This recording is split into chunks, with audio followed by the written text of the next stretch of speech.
آقا دو عالم صلی اللہ تعالیٰ علیہ وسلم کی حدیث پاک ہے، اللہ کے رسول ارشاد فرماتے ہیں ان الدعاء موقوف بین السماء والارض لا يصعد منه شيء حتى تصلي على نبيك محمد صلی اللہ تعالیٰ علیہ وسلم۔ اللہ کے رسول ارشاد فرماتے ہیں کہ اے لوگو، جب بھی تم دعا کرتے ہو، جب بھی تم ہاتھ اٹھا کر کے اللہ کی بارگاہ میں مناجات کرتے ہو، تو تمہاری یہ دعا آسمان اور زمین کے درمیان معلق اور لٹکی ہوئی رہتی ہے۔ آپ فرماتے ہیں لا يصعد منه شيء، کوئی بھی چیز جو نا اوپر نہیں جاتی ہے حتی تصلی علی نبی کا محمد صلی اللہ تعالیٰ علیہ وسلم،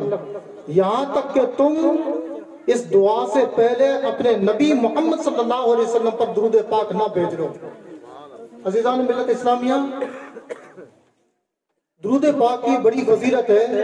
یہ اپنی جگہ پر ایک بہت بڑا دفتر ہے جس کے لیے انشاءاللہ تبارک و تعالیٰ کبھی آپ کے سامنے پیش کیا جائے گا۔ آئیے ایک مرتبہ درود پاک کی سعادتیں حاصل کریں، پڑھیے بآواز بلند اللہم صلی علی سیدنا مولانا محمد وبارک وسلم، صلاۃ و سلام علیک یا رسول اللہ، صلاۃ و سلام علیک یا حبیب اللہ صلی اللہ تعالیٰ علیہ وسلم۔ قرآن پاک کی جس آیت کریمہ کو تلاوت کرنے کا شرف حاصل کیا، اللہ پاک ارشاد فرماتا ہے ان الذین آمنوا وعملوا الصالحات، بے شک وہ لوگ جو کہ مجھ پر ایمان لائے، وعملوا الصالحات، اور اپنی زندگی میں نیک کام کیے، اللہ پاک فرماتا ہے سیجعل لهم الرحمن ودا، پھر اس انسان کو اللہ تبارک و تعالیٰ اس طرح سے بنا دیتا ہے کہ ساری کائنات کو جو نا ان کے لیے محبت کرنے والا بنا دیتا ہے۔ آج حضور غوث پاک رضی اللہ تعالیٰ عنہ کی زندگی کو آپ اس آیت کے تناظر میں دیکھیں تو یقیناً اللہ تبارک و تعالیٰ کے اوپر اٹوٹ اور اتنا پختہ ایمان تھا کہ جس کی مثال نہیں دی جا سکتی، اتنا پختہ ایمان تھا۔ اور پھر اس کے بعد میں آیت کریمہ کا دوسرا حصہ دیکھیں وَعَمِلُوا الصَّالِحَاتِ، بے شک وہ لوگ جو اللہ پر ایمان لائے اور نیک اعمال کیے۔ سیدنا غوث پاک رضی اللہ تعالیٰ عنہ کی زندگی کو آپ دیکھیں، انہوں نے جس طرح سے نیک اعمال کر کے دکھایا، دنیا اس کی مثال ڈھونڈنے سے جناب قاصر ہے۔ جب یہ دونوں چیزیں سیدنا غوث پاک رضی اللہ تعالیٰ عنہ کے اندر بدرجہ اتم پائی گئی، تب اللہ کی طرف سے اعلان ہوا سیجعل لهم الرحمن ودا، عبد القادر جیلانی جب تو مجھ پر ایمان لے آیا اور نیک اعمال کیے، اب تیری محبت دنیا کے دلوں کے اندر اس طرح سے پیوست ہو جائے گی، صبح قیامت تک جو نا تیری محبت کا گن گاتے رہیں گے۔ عزیزان ملت اسلامیہ، یہی وجہ ہے کہ اللہ ہمارے جن کا ہم گن گاتے ہیں، جن کے ہم نام لیوائے ہیں، جن کی عاشقی کا ہم دم بھرتے ہیں، انہوں نے اللہ تبارک و تعالیٰ کے کلام پاک کے اندر جو چیزیں ہیں ان کو اوپر عمل کر کے دکھایا ہے، تب اللہ تبارک و تعالیٰ نے ان کو یہ سوغات عطا فرمائی ہے۔ ایک مرتبہ اور درود پاک پڑھیں اللہم صلی علی سیدنا محمد صلاۃ و سلام علیک یا رسول اللہ، صلاۃ و سلام علیک یا حبیب اللہ۔ عزیزان ملت اسلامیہ، حضور غوث پاک رضی اللہ تعالیٰ عنہ کی زندگی کے حوالے سے دیکھیں، لوگوں کے چرچے پیدا ہونے کے پتہ نہیں کتنے سال بعد میں ہوا کرتے ہیں، کہ پتہ نہیں کتنے سال، یہاں تک کہ کئی لوگوں کا تو حال یہ ہوتا ہے کہ وہ پوری زندگی جی کر کے چلا جاتے ہیں لیکن پھر بھی دنیا میں ان کا نام نہیں ہوتا ہے۔ لیکن آئیے چند مثالوں کے ذریعے سے آپ کو دکھاؤں، سیدنا غوث پاک رضی اللہ تعالیٰ عنہ کے چرچے اللہ تبارک و تعالیٰ نے مخلوق خدا کی زبان کے اوپر جو نا آپ کی پیدائش سے پہلے کس طرح سے جاری کر دیے تھے۔ یہ حضرت امام حسن عسکری رضی اللہ تعالیٰ عنہ، جن کو کون نہیں جانتا ہے، سلسلہ قادریہ کو لے لیجئے، سلسلہ چشتیہ کو لے لیجئے، سلسلہ نقشبند کو لے لیجئے یا سلسلہ صحبت کو لے لیجئے، چاروں سلسلوں کا جناب منبع حضرت امام حسن عسکری رضی اللہ تعالیٰ عنہ ہے۔ حضرت امام حسن عسکری رضی اللہ تعالیٰ عنہ نے کئی سو سال پہلے آپ نے ایک جبہ جو ہے نا اپنے مریدین کو عطا فرمایا، اور اس کے بعد میں کہا، بولے کہ سلسلہ بہ سلسلہ جو نا یہ جبہ جو نا چلتا رہنا چاہیے، یہاں تک کہ جب وقت وہ آ جائے کہ بغداد کی سرزمین پر عبد القادر نام کا جو نا ایک شخص آ جائے تو اس شخص کو جو نا یہ جبہ پہنچا دینا، اور اس کے بعد میں کہہ دینا حق بجانب حق برسی، حق جو نا وہ حقدار کو جو نا پہنچ گیا ہے۔ یہ حضرت امام حسن عسکری رضی اللہ تعالیٰ عنہ نے آپ کی پیدائش سے کئی سو سال پہلے فرمایا۔ دوسری مثال دیکھیے، حضرت جنید بغدادی رضی اللہ تعالیٰ عنہ ہے، 200 سال پہلے آپ ایک جگہ پر مراقبے میں بیٹھے اور اچانک آپ نے جو نا گردن اٹھا کر کے آپ نے فرمایا قدمہ علی رقبتی قدمہ علی رقبتی، ہاں اس شخص کا جو نا وہ قدم میری گردن کے اوپر ہے، میری گردن کے اوپر ہے۔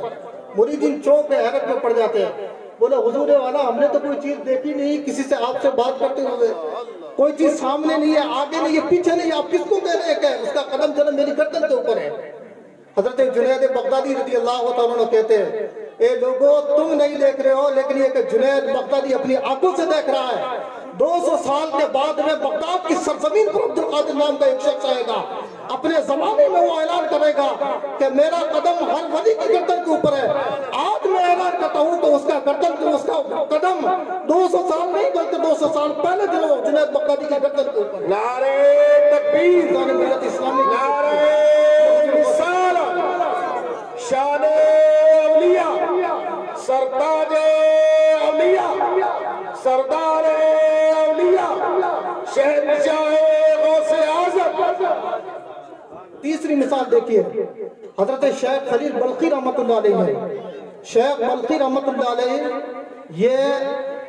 اپنے وقت میں اعلان کرتے ہیں کہ اے لوگوں اب وہ وقت آ چکا ہے ان قریب، بغداد کی سرزمین پر اولیاء کا سردار آنے والا ہے، بغداد کی سرزمین جو نا وہ عارف کامل آنے والا ہے، بغداد کی سرزمین پر جو نا وہ اولیاء کا سردار آنے والا ہے۔ لوگوں نے پوچھا حضور اس کا نام تو بتائیں۔ حضرت شیخ بلخی رحمت اللہ علیہ فرماتے ہیں لوگوں سن لو، اس شخص کا نام عبدالقادر جیلانی ہوگا جو جیلان کا در پیدا ہوگا اور بغداد کی سرزمین پر اپنے علم سے لوگوں کو فیضیاب کرے گا۔ یہ حضرت شیخ بلخی رحمت اللہ علیہ۔ ایک چوتھی مثال اور آپ سنیے، ایمان تازہ ہو جائے گا۔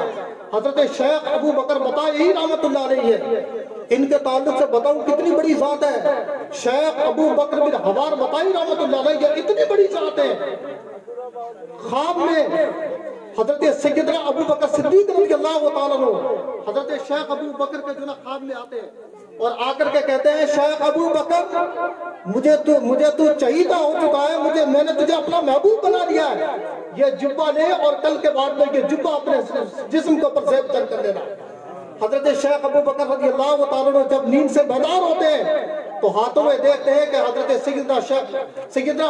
ابو بکر صدیق رضی اللہ تعالیٰ عنہ کا واقعی وہ جبہ مبارک ہے جو آپ کو عنایت فرمایا گیا۔ اور سنیے شیخ ابو بکر رحمت اللہ علیہ یہ اتنی بڑی ان کی ذات ہے، ان کے تعلق سے بتاتے ہیں کہ آپ نے پوری دنیا کے اندر اعلان کیا 40 بدھ تک کنٹینیو اگر کوئی شخص میرے مزار کی زیارت کرنے کا، اللہ کی قسم کھا کے کہتا ہوں اللہ تبارک و تعالیٰ اس شخص کو جہنم کا اندر بھیجے گا، اللہ اس شخص کو جنت عطا فرمائے گا۔ مزید آپ فرماتے ہیں اگر کوئی بندہ میرے مزار کے اندر داخل ہو جائے اور مزار میں داخل ہو کر کے اللہ کی بارگاہ میں دعا کر لے، اللہ تبارک و تعالیٰ بلا حساب کتاب جو اس کی مغفرت فرما دے گا۔ یہ حضرت شیخ ابو بکر بن حوار بطائی رحمت اللہ علیہ بہجت الاسرار کے اندر شیخ ابو الحسن شنتقوفی رحمت اللہ علیہ نے اس کو بیان فرمایا۔ شیخ ابو بکر کہتے ہیں عراق کی سرزمین پر 7 کتب آئے ہیں، 7 کتب، اور ایک روایت کے مطابق 8 کتب آئے ہیں۔ ان میں سے سب سے بڑے قطب کا نام حضرت سیدنا شیخ عبدالقادر جیلانی رضی اللہ تعالیٰ۔ حضرات محترم آپ دیکھیے اللہ تبارک و تعالیٰ نے حضرت سیدنا غوث پاک رضی اللہ تعالیٰ کو کتنا بڑا مرتبہ عطا فرمایا تھا۔ ایک اور بہت بڑے عالم اپنی کتاب کے اندر فرماتے ہیں، بہجت الاسرار کے اندر یہ بھی ہے 4 اولیاء کرام ہیں جو اگرچہ اپنی قبروں کے اندر چلے گئے لیکن اللہ تبارک و تعالیٰ نے ان کو اتنی بڑی جو نا وہ طاقت عطا فرمائی ہے کہ جس طرح سے اپنی زندگی کے اندر جو نا وہ لوگوں کی مدد کرتے تھے آج بھی اپنی قبروں کے اندر جو نا وہ لوگوں کی مدد کرتے ہیں۔ ان میں سے ایک شخص کا نام حضرت سیدنا شیخ عبدالقادر جیلانی رضی اللہ تعالیٰ عنہ۔ عزیزان ملت اسلامیہ یہ ہے شان حضرت سیدنا شیخ عبدالقادر جیلانی کی۔ لوگوں صرف نعرہ لگاتے ہیں غوث کا دامن نہیں چھوڑیں گے، غوث کا دامن نہیں چھوڑیں گے۔ حقیقت بات تو یہ ہے کہ آپ پکڑ کر کے دیکھیے اس کے بعد میں آپ دیکھیے کتنا بڑا لطف محسوس ہوگا۔ اللہ تبارک و تعالیٰ آپ کے دل کی کائنات کو کس طرح سے چینج کر دے گا۔ عزیزان ملت اسلامیہ ایک مرتبہ درود پاک پڑھیں، اللہم صلی علی سیدنا مولانا محمد وبارک وسلم، صلاۃ و سلام علیک یا رسول اللہ، صلاۃ و سلام علیک یا حبیب اللہ صلی اللہ تعالی علیہ وسلم۔ حضرت سیدنا شیخ عبدالقادر جیلانی رضی اللہ عنہ کی زندگی آپ پڑھتے رہتے ہیں۔ عبدالقادر جیلانی کوئی معمولی شخص نہیں ہے اور اللہ نے اپنے وقت کا جو غوث بنایا، قطب بنایا، وہ ایسے ویسے نہیں بنایا۔ آپ کی تاریخ ہے